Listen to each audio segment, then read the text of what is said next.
On tonight's episode of Shadows and Sightings, we're going to be talking about the Ammit. Why does this thing look like I'm going to die trying to pet it? In ancient Egyptian belief, the most feared creature you'd ever meet wasn't one that you'd meet in your life, but it was one that you would meet after death, in the afterlife. The Ammit. Part crocodile, part lion, and part hippopotamus, but no part demon. She was actually, anthropologically speaking, something so much more than that to Egyptian society. She was actually considered the embodiment of moral balance. Think of it like the scales.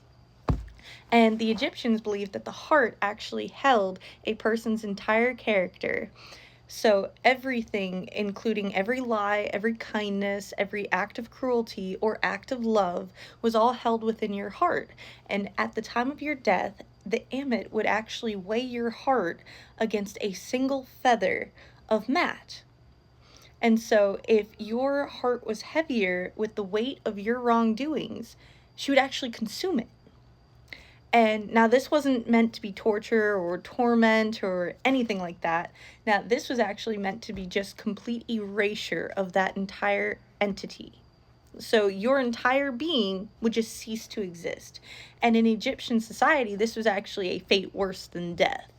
Like, that was worse than torture to them. Because in society, just ceasing to exist at all was the most terrifying thought that they can think of. And sociologically, the Ammit reinforced the values that Egypt relied on. And that was justice, honesty, harmony, and the responsibility to the community. And now she didn't chase anybody, she didn't tempt or torment, she just waited in the afterlife for people.